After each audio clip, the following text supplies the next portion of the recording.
Well, let me do this. The main question I have is the one I gave you already. The 8 officers testified or stated that the pepper spray was affecting their eyes and face and hands, and they had to decontaminate themselves within 15 minutes, but my son stood there for an hour. That's mainly what I want to know. Why they changed policy if they're innocent. Okay. So the main question you have for the investigators. Let me actually back up because I need to introduce the issues for anyone who's on the call right now watching. Your son was killed in the Clay County Jail March 12th of last year, and there are a lot of questions surrounding his death. And one of the questions you have, and I'm going to try to paraphrase what you just told me, is that when he was suffocating, when he was dying, they didn't render any care, and when he was sprayed with pepper spray, their practice is that. Go ahead, tell me. Never decontaminated. He was never decontaminated, and their policy at that point said as soon as the inmate becomes compliant, they need to immediately decontaminate the person. Okay. Well, as soon as they strap Daniel in the chair, wouldn't you believe that that's being compliant? Exactly. And I just a joke. It's haunted me for a while, and I just like them to ask us. I almost would like the officers to address the family and show their concern and remorse, but they're human beings just like us, and I don't understand why they can't comprehend if it was their child that they'd be doing the same thing, or at least you would hope they would do. Let me ask you a question. Would you be willing to meet with FDLE or the investigators if they were willing to sit down and talk, at least explain what they did? Sure, without a doubt. Okay, well then that's something I'm gonna shoot for. All right, so this is what I want you to do. In order for me to play the other files, I'm gonna need to get off the line with you, and I will raise that question with FDLE. I'll also provide some more information about my meeting after I finish the broadcast, and then you and I can talk further about it tomorrow about how to make things happen that you're looking for in terms of getting some answers to your questions. Okay? Sure. All right, Danny. Go ahead. I'm sorry. No, I was just reiterating on one of the comments I didn't add. The control room where the captain ran and hid was 30 feet away from Daniel. And yet one of the officers in the control room, which I'm sure you know control rooms are secure, but they had the stench of spray in the control room. So if they just gave him one burst, and 45 minutes later, his cell was still contaminated to the point where they didn't put him back in it, because allegedly they did check to see if they could put him back in it, and they couldn't. And they couldn't air the cell out, and I don't know why, but I believe that that's one of the main things that attributed to Daniel's death. And it sucks. I'll say that it's really been hard on our family since Daniel's been gone. I mean, no parent should have to bury their own child, and it eats me. And thank God I have a relationship with God that He gives me the strength, the courage, and confidence I need to make it through each day. All right, man. I know what you're feeling, and we are going to continue to search for answers. And what I'm going to do is tonight, I told you I would play that new witness that we have, and I know it might be hard for you to listen to, but do your best to get through it. And I'll also play a portion of what Valerie had to say about her questions about the case. All right, I'm going to get off the line, Danny, and I'm going to play that. You can watch it on the website. I'll do it. Thank you so much for all your perseverance, and I'm glad that you're on our team, because it really wouldn't be as direct if you weren't. Hey, no problem, man. You know what I'm there for, and I told you a long time ago, your son touched me, and I'm not going to drop the ball on this, so we will get some answers. All right, my friend, I'm going to go, and I'll be back in touch tomorrow. All right, sir. You have a great night. Okay, take care. All right, that was Daniel Linsinbigler Sr. His son, as I mentioned a few moments ago, was killed in the Clay County Jail. The photograph you're looking at now is Daniel's booking photo, but I do want to put some other photos on the screen that I think are, a better picture of who Daniel was. And I want to play something for the family that I discussed in a meeting with them previously. We're going to air tonight a audio recording of a witness who is actually a family member of one of the jail guards or deputies who was on the scene when Daniel died in the Clay County Jail. This particular officer is accused by a relative of having knowledge exactly of what he was doing in terms of harming Daniel and actually bragging about it. We did turn the information over to Clay County Sheriff's Office, and according to the witness, the police showed up at his house the other day. He is a little bit concerned about how that happened, but we're addressing that now, and I'm going to give him an opportunity to speak. But first, I'm going to play a portion of my conversation with the Florida Department of Law Enforcement. We had a meeting about a week ago where we discussed some of the issues in the case, and I raised some of the issues that concern me about how Daniel Linsinbigler was killed. The deputy gave an account that has not yet been taken in by FDLE. The Sheriff's Department went out to the witness's house just the other day, so that's what I want to start with, because I think that's evidence that could not be available at some point, so I want to make you aware of this one piece, and then I'll give you the kind of the overview for both cases. But in this particular case, there is a man who has not been interviewed who got on an elevator with one of the deputies, and the deputy described emptying a can of mace down Daniel Linsinbigler's throat. Now, the reason that's important is because there's only one witness who's not a jail deputy or guard or in some way employed by the sheriff, and that witness is a gentleman named Linus Spar. He's an attorney, and he was in the cell next to Daniel Linsinbigler. And the reason I know who he is because one of his family members contacted me after he told the family member that the boy was murdered, and that the guards heard him crying out, begging for relief. They put a spit mask over his head after spraying him repeatedly with pepper spray.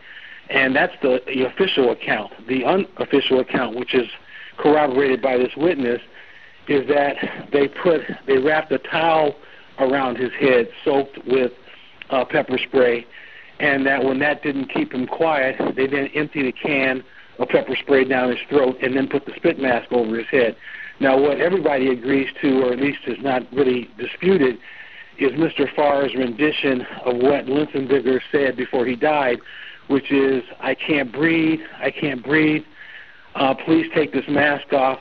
He was gasping for air, he complained, and so this leads, I'm a retired law enforcement officer, and I know that you have opportunities where force is used and it's justified, but there are other situations where the lack of action is an issue. And in this case, he was already subdued, he was in restraints, he's telling you that he can't breathe. Why wouldn't you help him? Why wouldn't you lift a finger? No one in that jail has been punished. I don't think there's really even been a serious investigation. And with this new witness bringing forward information, I've also had other witnesses or people who are victims who have given similar accounts of a jail out of control, that they basically describe beatings, people's head being slammed in the walls, and the accounts from these people who don't know each other are all very similar, and they run back almost 10 years.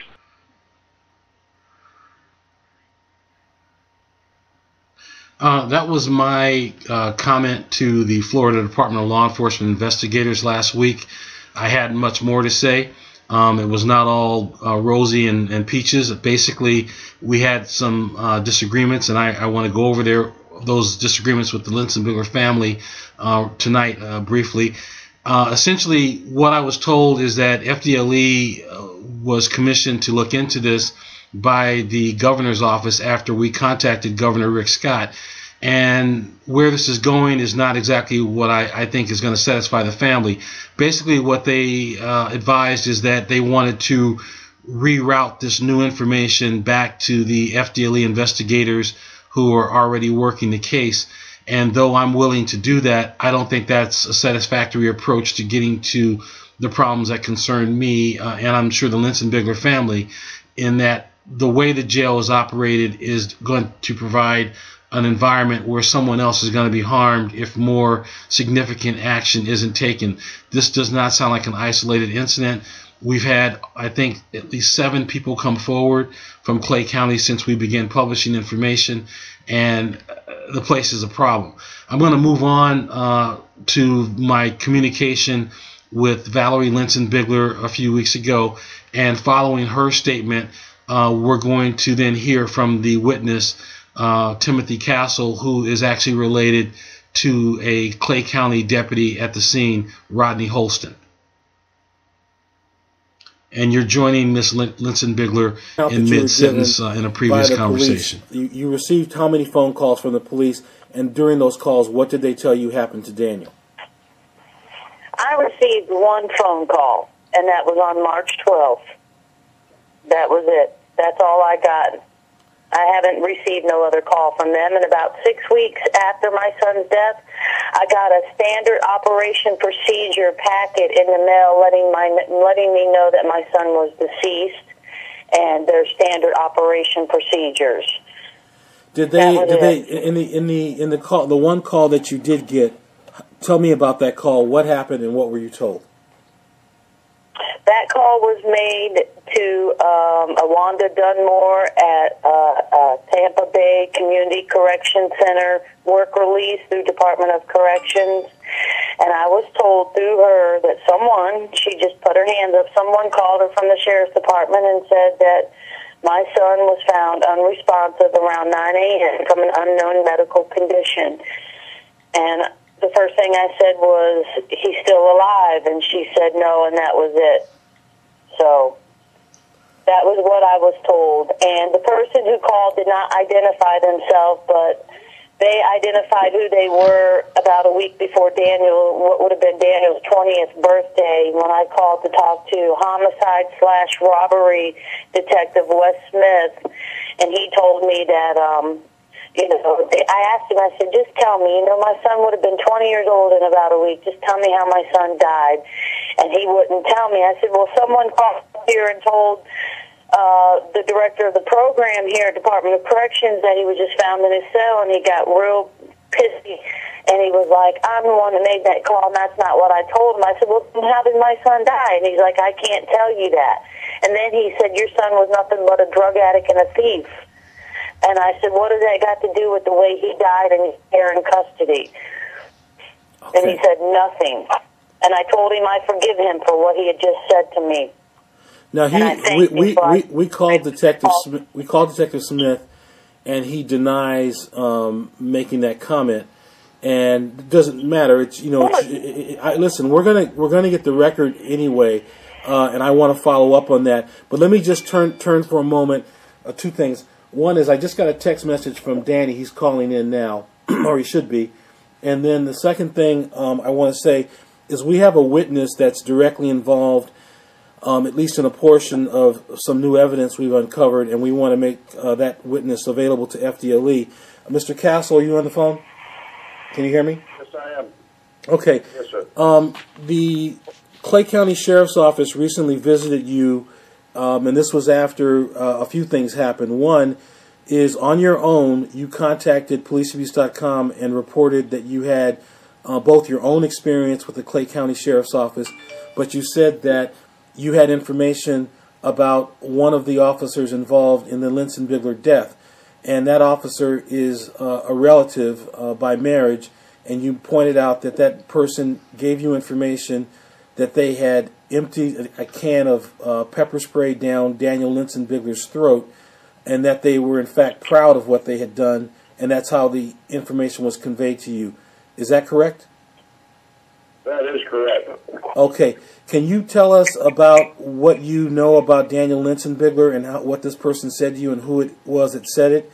And then I want you to briefly speak about your own case with the same department and how you finally came to get someone from Internal Affairs to show up. The last time I talked to you, we called Clay County together, and I don't know if you got a response within shortly after that or not, but have you had any other response other than the one that you told me about recently where the investigators came to your home? No, I had no response. I was a trustee back in May of 2013. I was on duty, we'll say, working, and me and Officer Rod Holson, that is my relative, was in the service elevator going to the cafeteria, and I brought up, before we got on the elevator, I was like, man, you know, I heard about that kid getting killed down here. What's up with that? I told you all that, you know, from what happened to me, if this kept on, something bad like this was going to happen. And he's like, well, I was directly involved with that. And I was like, well, and it, you know, threw me for a loop. The coincidence being it was the same team that he's on that did the damage to me. And he wouldn't speak no more of it until we got on the elevator, providing there was no surveillance cameras or recording devices in that elevator. Mm-hmm. He then started telling me, he's like, yeah, the way I feel about it, I did society a favor. You know, I was just following orders, but we strapped that boy a chair, and we resorted to taser him and kept pepper spraying him. We filled a towel full of pepper spray and put it over his face, and when that wouldn't shut him up, I shoved a can of pepper spray in his mouth and emptied the can, and we walked away, and that was it. That I was just following orders. I then asked him, I said, well, what if that had been Jared, like his son, my cousin, or one of your other daughters, you know? And he's like, oh, my kids will never do anything to get thrown in here. And I said, well, you never know, you know? And it was a short elevator ride, and that was all that was pretty much said. But so let me stop you. Let me stop you for just a moment. So these statements that he made were not prompted by anything you were doing or saying, other than the fact that you mentioned the Linsinbigler case, and then he made these voluntary statements on his own. Correct. Okay. And with regard to your incident, you had been similar, or not harmed as much as badly as Daniel, but you were hurt in some way in a previous jail incident? Yes, sir. And it was June 4th, 2012. I had been sentenced to 30 days. I didn't even make it out of booking. I didn't hear a direct order, I guess, is how they're stating it. And that's basically what it was. I couldn't hear what they were saying through the plexiglass. The officer came in and says, follow me. And, well, he's all in my face about everything. And I said, I really can't understand or didn't understand what you were saying. And they took me to an adjacent room. Again, this is why there's no videotape of any of this stuff. They'll take you to a room that there's no cameras. This room was adjacent to booking and also a laundry room. I was not handcuffed. I was not in any way being violent or resisting. I thought I was being taken to a room to where I could hear better, and my booking process would ensue. Upon entering that room, I was grabbed from behind, like my arms inside, like a type of hole, and they bashed my head right into the doorway, we'll say, and then he started trying to run me like through a brick wall.